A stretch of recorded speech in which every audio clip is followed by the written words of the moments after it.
또한 하나님은 인간의 연약함을 잘 아시고 무지개 언약을 통해 새 역사를 시작하도록 도와주셨습니다.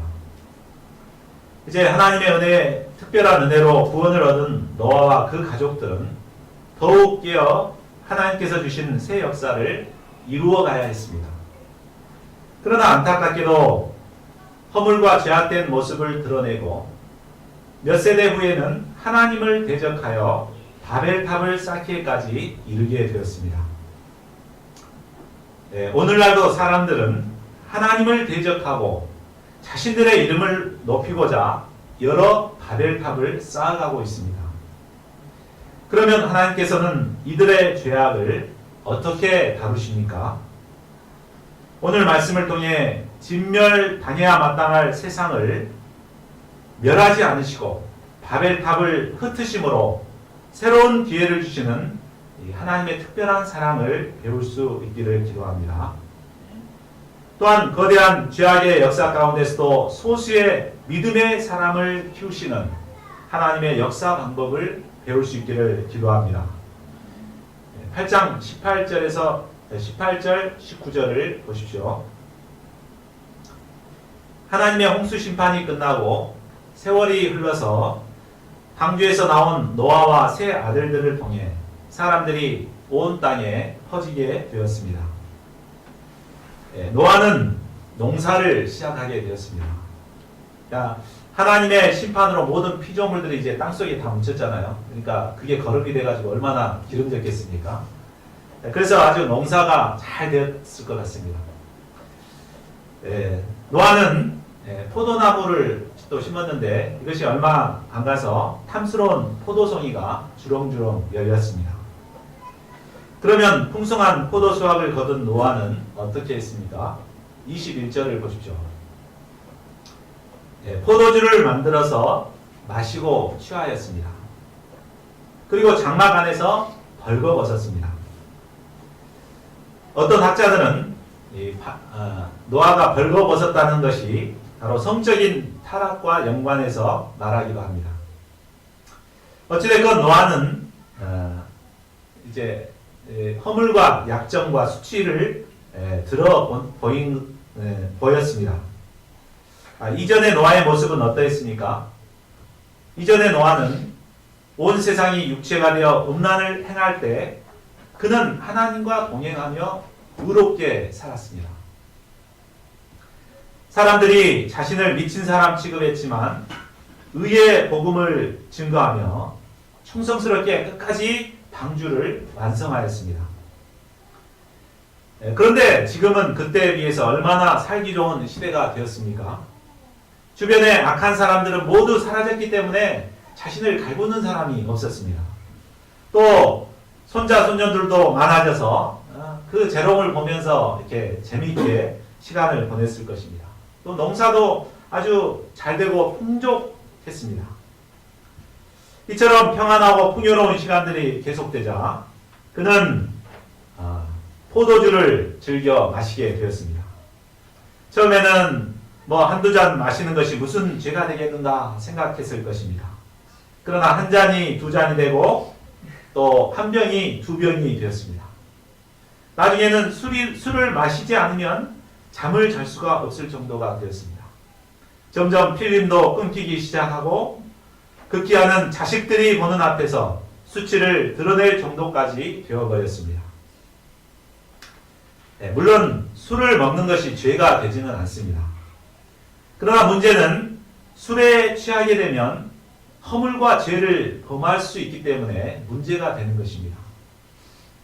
때문에 잠언 23장 31절에서 35절도 포도주에 대해서 이렇게 말하고 있습니다. 우리 한번 경계하는 심정으로 우리 한번 같이 읽어보겠습니다.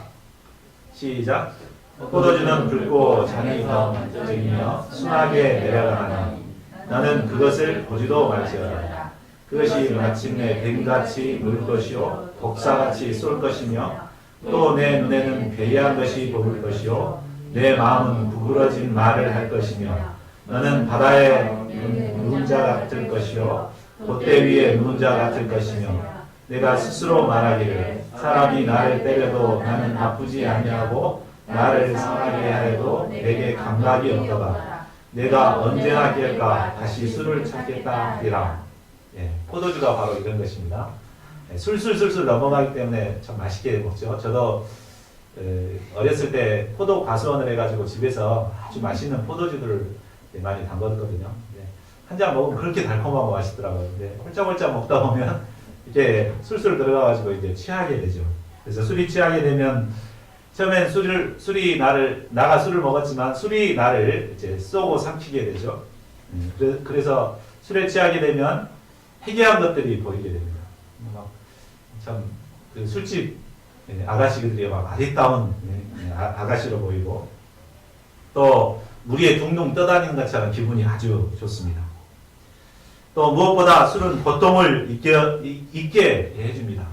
그렇기 때문에 막 스트레스 받는 오늘날 사람들 막 술을 막 계속 찾죠. 그렇기 때문에 결국 실수하고 문제를 일으키게 됩니다. 그렇기 때문에 잠언 기자는 뭐라고 그랬어요? 포도주를 보지도 말라고 이렇게 권면하고 있습니다. 에베소서 5장 18절도 말합니다. 술 취하지 말라. 이는 방탕한 것이니 오직 성령으로 충만함을 받으라. 그러면 당대에 완전하고 의로웠던 노아가 어쩌다 이런 허물을 드러내게 되었을까요? 그것은 평안과 축복의 때에 긴장을 풀고 방심했기 때문입니다. 사단은 이런 그의 빈틈을 노려서 술을 통해 노아를 넘어뜨린 것입니다. 사단은 우는 사자처럼 주로 삼킬 자를 찾아다니고 있습니다. 의인 노아도 이처럼 넘어지는데 하물며 연약한 우리는 어떠하겠습니까? 그러므로 우리는 항상 근신하고 깨어 있어야겠습니다. 특히 축복 때에 안주하거나 자족하지 말고 영적 기본 생활을 잘 감당하고 깨어 의를 행하는 사람들이 되어야 되겠습니다. 그러니까 우리가 축복의 때 이 축복을 잘 감당하기 위해서는 영적 기본 생활을 잘 감당하는 게 중요한 것 같아요. 일용할 양식을 쓰고 새벽 기도를 하고 말씀을 묵상하고 이런 기본 생활을 잘 할 때 이제 사단의 유혹에 넘어가지 않는 자들이 될 수 있습니다. 22절을 보십시오. 함은 술을 취해 발가벗고 드러누워 있는 아버지의 하체를 보게 되었습니다. 여기서 보았다는 말은 히브리어로 라로 쓰여졌는데 이것은 그냥 본 정도가 아니라 보고 즐겼다는 의미입니다. 사람들은 다른 사람들의 허물을 보고 즐기는 죄악된 습성을 가지고 있습니다. 그래서 남의 허물을 보면 굉장히 자기가 고소해하는 이런 죄악된 습성이 있습니다. 특히 지도자의 이 허물을 들춰내고 보면은 참 이렇게 나름대로 쾌감이 있죠. 그래서 요즘 최고의 권력을 가졌던 윤창중 비서실장의 이 허물을 연일 계속해서 방송에서 보도하고 있는 것을 보게 됩니다. 그런데 함은 보고 즐기는 것에서 그치지 않고 밖으로 나가서 그의 두 형제에게 알렸습니다. 사람의 허물을 보는 것도 즐겁지만 또 남에게 이것을 말해서 알리는 것도 상당히 재미가 있습니다. 남의 허물을 들추어내어 말하고 나면 스트레스도 풀리고 재미도 있습니다. 이 때문에 사람들은 모였다 하면 남을 비난하고 비방하기를 잘합니다. 그러면 이 말을 들은 셈과 야벳은 어떻게 하였습니까? 우리 23절을 함께 읽어보겠습니다. 시작. 셈과 야벳이 옷을 가져다가 자기들의 어깨에 메고 뒷걸음쳐 갇혔습니다. 그들의 아버지의 하체를 덮었으며 그들이 얼굴을 돌이켜 그들의 아버지의 하체를 보지 아니하였더라. 셈과 야벳은 아버지의 허물을 듣고 맞장구 치지 않았습니다. 그냥 모른 채 하고 있지도 않았습니다. 적극적으로 아버지의 허물을 감당하고자 애를 썼습니다. 그들은 얼른 옷을 가져다가 아버지의 하체를 덮고자 했습니다. 그것도 보지 않기 위해서 이 뒷걸음질 쳐가지고 방에 들어가서 아버지의 하체를 덮었습니다. 셈과 야벳은 아버지의 수치를 자신들의 수치로 생각하고 적극적으로 덮어주고 감당해 주었습니다. 그러면 술에서 깨어나 이 모든 사실을 알게 된 노아는 어떻게 말합니까? 25절에서 27절을 함께 읽어보겠습니다. 시작. 이에 이르되 가나안은 저주를 받아 그의 형제의 종들의 종이 되기를 원하노라 하고, 또 이르되 셈의 아버지 찬영하리로다. 가나안은 셈의 종이 되고 하나님이 야벳을 창대하게 하사 셈의 아버지 하시고 가나안은 그의 종이 되게 하시기를 원하노라 했더라. 아버지의 허물을 보고 즐기며 드러낸 함으로 인해 그의 아들인 가나안이 저주를 받게 됐습니다. 아마 가나안이 이 할아버지의 허물을 이제 아마 함에게 알렸던 것 같아요. 그래서 가나안이 저주를 받았습니다. 반면에 아버지의 허물을 가슴 아파하고 감당하기에 힘쓴 셈과 야벳은 축복을 받게 되었습니다. 우리는 5월 가정의 달을 맞이해서 가족에 대해 많은 생각을 하게 되었습니다. 특히 우리는 노아 가정을 생각하면서 노아처럼 죄악된 이 시대에 우리의 가정을 지키고 또 믿음의 가정으로 양육해야 함을 깊이 깨닫게 되었습니다. 또한 오늘 말씀을 통해서는 부모님을 공경하는 것이 축복을 받는 비결임을 배우게 됩니다. 10계명 중에 5번째 계명은 부모를 공경하라는 계명입니다. 우리 다 함께 출애굽기 20장 12절을 함께 읽어보겠습니다. 시작. 내 부모를 공경하라. 그리하면 내 하나님 여호와가 내게 준 땅에서 내 생명이 길리라. 이게 5번째 계명이죠. 우리를 낳으시고 길러주신 부모님을 공경함으로 축복을 받는 저희 모두가 될 수 있기를 기도합니다. 부모님에게 가장 큰 효도는 무엇일까요? 어버이날 카네이션 달아드리고 선물을 사다 드리는 것이 효도하는 것입니까? 바로 사랑하는 부모님이 십자가의 복음을 영접하고 구원을 받아 영생을 얻도록 도와드리는 것이 진정한 효도일 것입니다. 저희 모두가 부모님을 공경함으로 진정으로 효도하는 자들이 될 수 있기를 기도합니다. 10장은 노아의 후손들의 족보입니다. 야벳의 후손은 2절에서 5절까지 몇 명의 이름 정도만 언급되었습니다. 그런데 함의 후손은 6절에서 20절까지 무려 15절에 이르기까지 여러 족속을 낳아서 강성하게 되었다는 것을 기록하고 있습니다. 이를 통해 볼 때 저주받는 자라고 해서 이 땅에서 못 살게 되는 것이 아님을 보게 됩니다. 죄악된 세상에서는 악인이 오히려 강성해 가는 것 같습니다. 그러면 그들의 삶의 모습이 어떠했습니까? 6절에서 12절은 함의 후손 중에 대표인물인 니므롯에 대해서 기록하고 있습니다. 우리 10장 8절 9절을 함께 읽어보겠습니다. 시작. 구스가 또 니므롯을 낳았으니 그는 세상의 첫 용사라. 그가 여호와 앞에서 용감한 사냥꾼이 되었으므로 속담에 이르기를 아무도 여호와 앞에 니므롯같이 용감한 사냥꾼이로다 하더라. 니므롯이라는 말의 뜻은 대적자, 반항자라는 뜻입니다. 그리고 여호와 앞에 니므롯같이 용감한 사냥꾼이라는 말이 현대인의 성경에는 여호와를 무시하는 힘센 사냥꾼으로 기록되어 있습니다. 그는 여호와 하나님을 무시하는 포악한 사냥꾼이었습니다. 그는 짐승만을 사냥하는 것이 아니라 사람들도 잡아다가 노예로 만들었습니다. 역사가 요세푸스는 이 느므롯이 주동이 되어서 후에 있을 바벨탑을 쌓았을 것이라고 추정하고 있습니다. 왜냐하면 10절에서 그의 나라가 신할 땅 바벨이라고 하였고 또 12절에 보면 큰 성읍을 쌓았다고 했기 때문입니다. 결국 아버지의 허물을 보고 즐기며 흉을 보던 이 함의 후손을 통해 인류를 또 한 번 큰 위험에 빠뜨리게 되는 니므롯이 탄생하게 된 것입니다. 아버지를 경외하고 허물을 덮어주었던 셋의 후손을 통해서는 믿음의 조상 아브라함이 나왔습니다. 그런데 이 함의 후손에게서는 니므롯이 나온 것입니다. 이를 통해서 볼 때 나 한 사람이 어떻게 사느냐가 후대에 지대한 영향을 미치게 됨을 보게 됩니다. 11장 1절을 보십시오. 이때까지는 온 땅의 언어가 하나였습니다. 이때는 머리를 싸매고 외국어 공부할 필요가 없었습니다. 그죠? 다 이렇게 통하니까. 노아의 후손들은 동방 시날 평지에 거류하며 모두가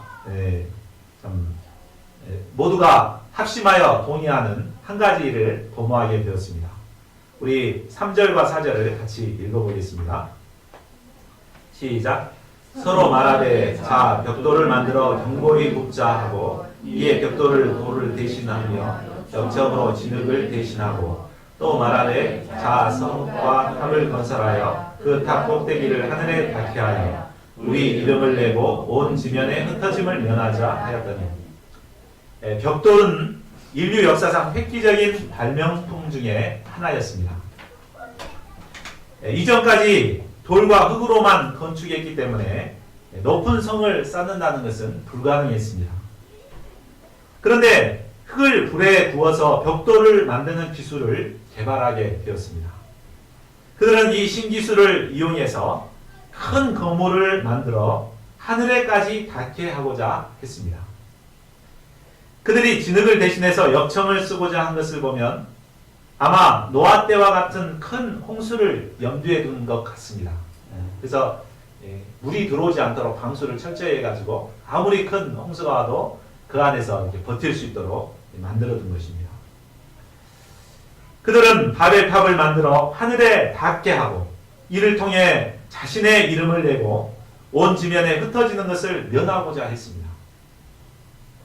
그러면 이것이 어떤 점에서 문제가 되는 것입니까?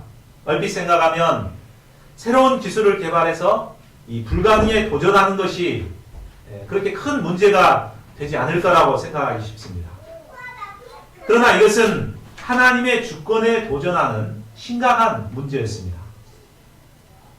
우리가 창세기 공부를 통해서 배웠듯이 하나님께서 피조물을 만드신 목적은 바로 하나님의 영광을 드러내기 위함이었습니다. 또한 하나님께서 하나님의 형상을 닮은 인간을 생육하고 번성하여 온 땅에 충만하라고 명하셨습니다. 그러므로 우리 인간의 존재 목적은 온 땅에 퍼져나가서 하나님의 영광을 드러내는 삶을 사는 것입니다. 그러나 인간은 바벨탑을 쌓음으로써 하나님의 영광보다 자신의 이름을 드러내고자 했습니다. 이는 하나님의 창조 주권에 정면으로 대항하는 죄악이었습니다. 오늘날도 사람들은 하나님의 창조 주권에 도전하여 자신의 이름을 빛내고자 혈안이 되어 있습니다. 1999년 젖소의 체세포 복제에 성공을 했다고 하여 세계 과학계에서 자신의 이름을 빛낸 한 과학자가 있었습니다.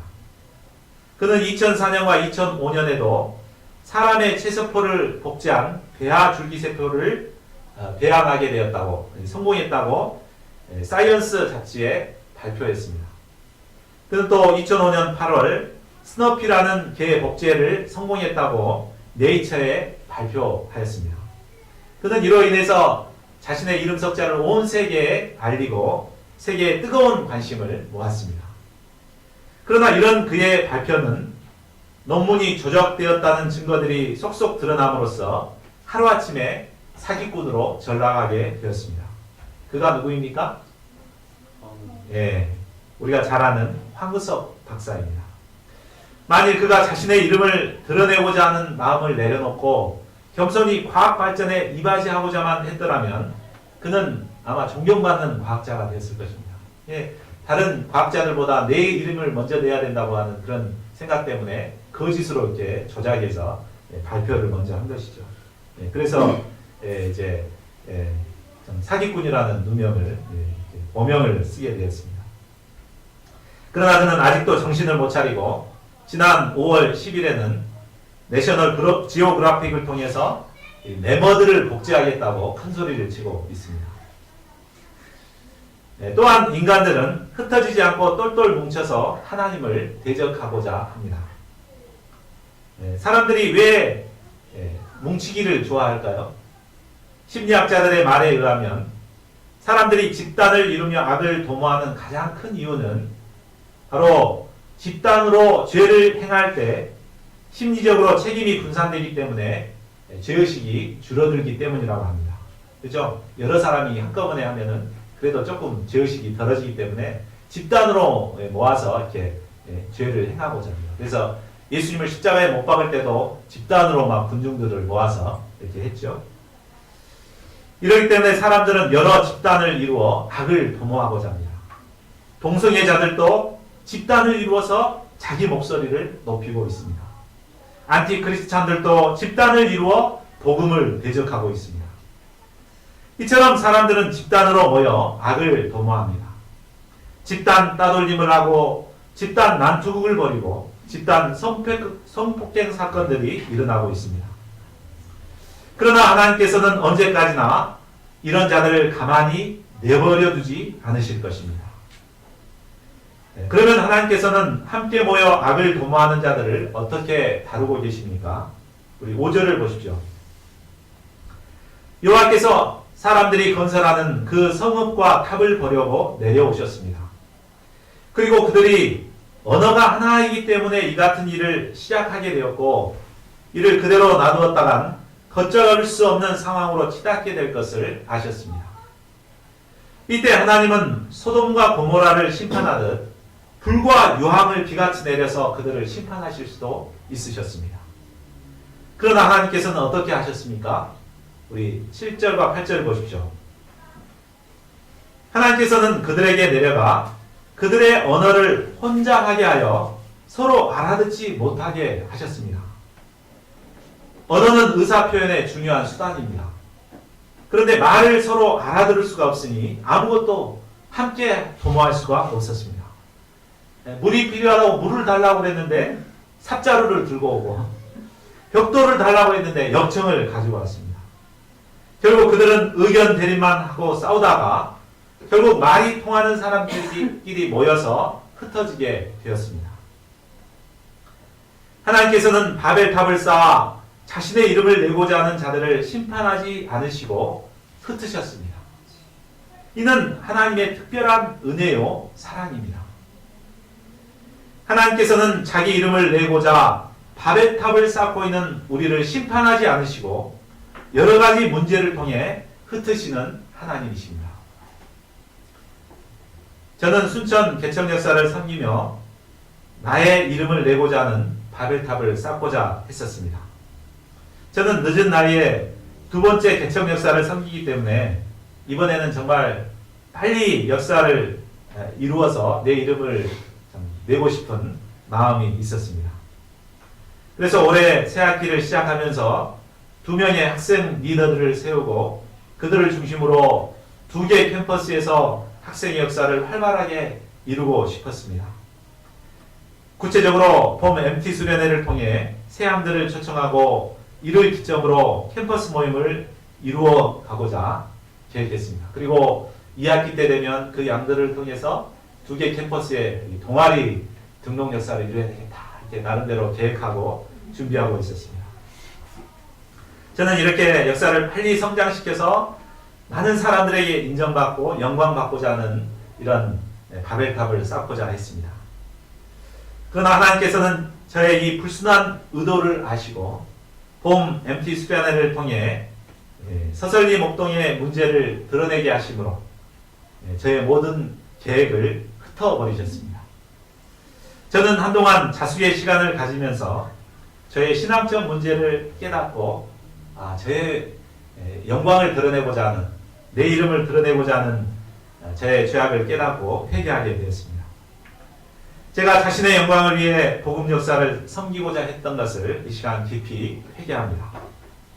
그리고 오직 하나님의 영광을 위해 개척의 역사를 섬기는 자가 될 수 있기를 기도합니다. 하나님께서는 우리의 이름을 내고자 쌓고 있는 모든 바벨탑을 결코 기뻐하지 않으십니다. 때문에 여러 문제들을 통해 우리의 바벨탑을 흩어버리고자 하십니다. 우리 조에스더 목사님은 직장 생활을 통해 인정받고 또 높아지고자 하는 바벨탑이 있었다고 합니다. 그런데 하나님께서는 이번에 건강 문제를 통해 이 문제를 흩어버리셨습니다. 그래서 지금은 수치과 위생사, QI 실장, 또 승진 이 모든 문제를 흩어버리시고 내려놓게 하셨습니다. 하나님께서는 끊임없이 자기 이름을 내고자 바벨탑을 쌓는 우리들을 당장에 심판하지 않으시고 이런 여러 문제들을 통해서 흩으시는 분이십니다. 이는 우리를 향한 하나님의 특별한 은혜요 사랑입니다. 만일 하나님이 우리를 막지 않고 내버려 두시면 우리가 어떻게 되겠습니까? 우리 6절 하반절을 다시 한번 보십시오. 이같이 시작하였으니 이후로는 그 하고자 하는 일을 막을 수 없으리로다. 하나님이 막아주시지 않으면 우리는 결국 하나님도 막을 수 없는 막가파 인생이 되어버립니다. 하늘 높은 줄 모르고 자기 잘난 맛에 살아가는 교만한 자가 되어버립니다. 때문에 하나님께서는 우리의 바벨탑을 흩으심으로 막으시고자 하십니다. 우리는 이 하나님의 거룩한 사랑의 손길에 감사하며 자기 영광을 구했던 것을 회개하고 하나님의 영광을 위해 살아가고자 결단하는 자들이 되어야겠습니다. 그러면 이제 하나님은 바벨탑을 흩으시고 무슨 역사를 시작하십니까? 11장 10절부터는 셈의 족보가 기록되어 있습니다. 셈의 9세 후손에 들어서 드디어 믿음의 조상 아브라함이 등장하고 있습니다. 아브라함은 부르심을 받는 75세가 되도록 딸자식 하나 없는 인간적으로 내세울 것이 하나도 없는 사람이었습니다. 그는 니무롯에 비하면 거대한 바위의 계란과 같아 보입니다. 그러나 하나님께서는 이처럼 연약한 한 사람을 세우는 역사를 시작하신 것입니다. 한 사람을 키우는 역사는 많은 시간과 해산의 수고가 따르는 일입니다. 표도 나지 않고 또 쉽게 결과도 보이지 않는 일입니다. 벽돌을 구워 높이 쌓는 바벨탑 역사에 비하면 한 사람을 키우는 역사는 너무나 초라하게 느껴집니다.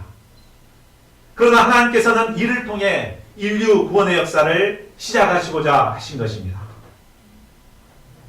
제가 나의 바벨탑을 쌓고자 했던 것을 회개하고 더욱 힘써야 할 일 역시 한 사람 한 사람을 키우는 일임을 깨닫게 됩니다. 우리 학생의 리더인 우리 한대왕 목동 한 사람을 꾸준히 말씀 공부로 키워서 순천대 복의 근원으로 세우는 것이 바로 제가 해야 될 일입니다. 또 학사님들 한 분 한 분을 꾸준히 도와서 열국의 아비로 세워나가는 일입니다. 제가 비록 더디고 눈에 보이는 큰 변화가 없더라도 이 일에 충성을 다해야 되겠습니다. 하나님께서 비록 초라하고 적은 저희의 모임이지만 죄악된 이 시대의 구원의 새 역사를 이루는 귀한 모임으로 사용하여 주시기를 기도합니다. 네, 결론입니다. 하나님께서는 자신의 이름을 내기 위해 바벨탑을 쌓는 우리의 모든 바벨탑을 흩으심으로 새로운 기회를 주시고자 하십니다. 이 시간 우리는 우리의 바벨탑을 흩으시는 하나님의 사랑을 깊이 영접해야겠습니다. 나의 영광과 명예를 위한 바벨탑을 과감하게 허물고 이제는 하나님의 영광을 위하여 새롭게 고난의 길, 십자가의 길을 결단해야겠습니다. 무엇보다 한 사람을 소망 중에 키우시는 하나님의 구원 역사에 동참하여 한 영혼을 섬기는 목자의 삶을 살아야겠습니다. 하나님께서 저희 모임과 또 저희 한 사람 한 사람을 통해 이 시대 생명 구원의 역사를 이루어 주시기를 간절히 기도합니다.